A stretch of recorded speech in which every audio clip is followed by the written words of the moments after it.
Hey there, beautiful bride. I'm Jillian Rosich Kendrick, founder of My Best Wedding and MyWeddingPlanningCourse.com. Welcome to this episode of Wedding Wednesday, where every Wednesday on Facebook Live at 7 p.m.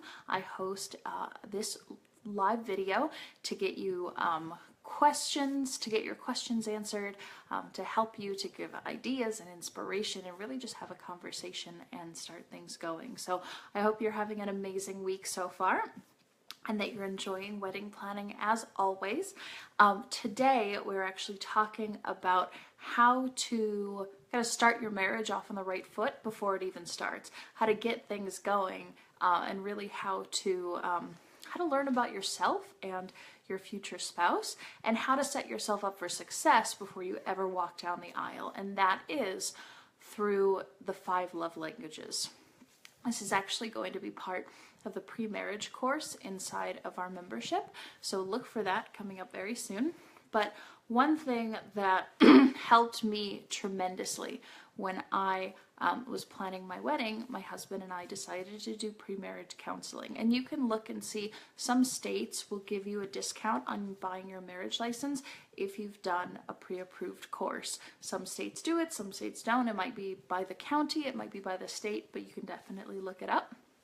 But what my husband and I chose to do was we went to a counselor, and she walked us through the whole pre-marriage course. And one of the things that she had us do is she actually had us take what's called the Myers-Briggs test, where you basically take a personality test to learn, are you an introvert, are you an extrovert, are you a feeler, are you a thinker, are you a judger, are you a sensor?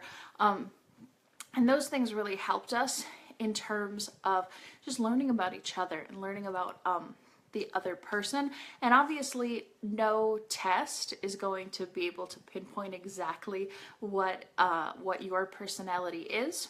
Yours might be a little bit different from what the results say. Mine definitely were. Everything wasn't spot on, but there were some things that were totally spot on. I'd say it was probably about 95 to 98% correct for me and my personality type. But another thing that she had us do was go through Dr. Gary Chapman's The 5 Love Languages. So the best thing when you're learning about love languages, and the reason that we learn about love languages, especially when it comes to marriage, is you want to know how to express love to your partner, and how your partner expresses love to you, and how they need to feel loved, right? So I've seen so many marriages. I mean, my parents, friends' parents, co-workers, aunts and uncles. I've seen so many marriages, we all have, where the wife will say, oh, you never buy me jewelry, oh, you don't do this, oh, you don't appreciate me, and the husband's confused, and all of this, genuinely, I'm not even kidding, can be solved by knowing and owning your love languages. So all you have to do is go to, I think it's like the 5lovelanguages.com, and take the quiz to learn what love language you are. But to break it down, the 5 love languages are, let's see if I can name them, acts of service, physical touch, words of affirmation, gift giving, and quality time. And everyone has like a dominant one and a subdominant one. So my main love language is acts of service. I do things for people. Even honest to God, doing this Facebook Live is a showing of my love and how much I care about my brides. And so I do things for people. That's how I show them that I love them. And my second is quality time. I like spending time with people. I like being in someone's presence. And that's what I need in order to feel loved. Whereas my husband, his is quality time and words of affirmation. So he needs to be told, excuse me, he needs to be told, honey, you are doing this great. I love you so much. I'm so proud of you. You look handsome. He needs to hear those sorts of things in order to truly feel love from me. Whereas that's not necessarily how I show love, and that's not necessarily I would have shown love to him, but after having taken the quiz and knowing that that is what our love language is, knowing that that's what we need from one another, it becomes so much easier to see, okay, this is what he has to have from me in order for him to feel loved. And then the opposite is true, that he knows when I do things like take out the garbage, do the laundry, bake a cake, buy him a t-shirt, like this is how I show love in that way, by doing things.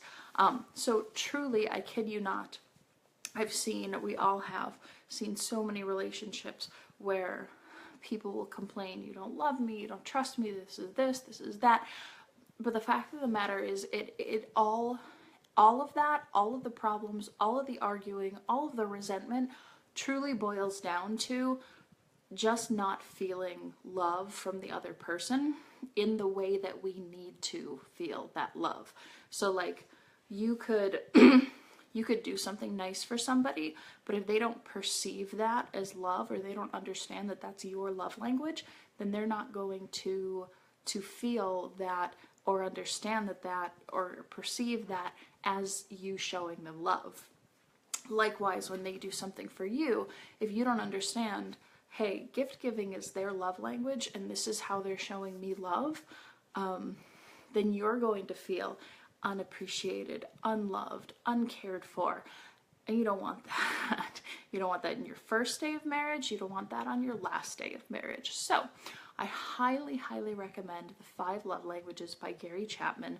There's an audiobook on Audible, or you can buy it on Amazon.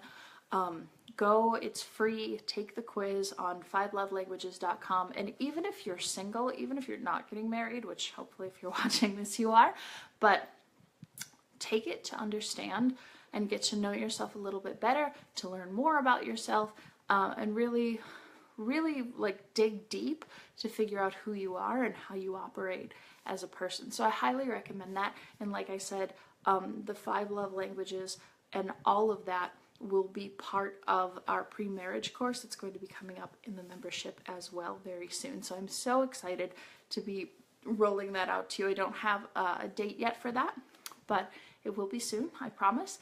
And hope you're having an amazing Wednesday and wonderful time wedding planning. Don't forget, join me here on Facebook Live every Wednesday at 7 p.m. Eastern for questions, comments, and just to chat about wedding planning. So I hope you have an amazing week, and I'll see you next time.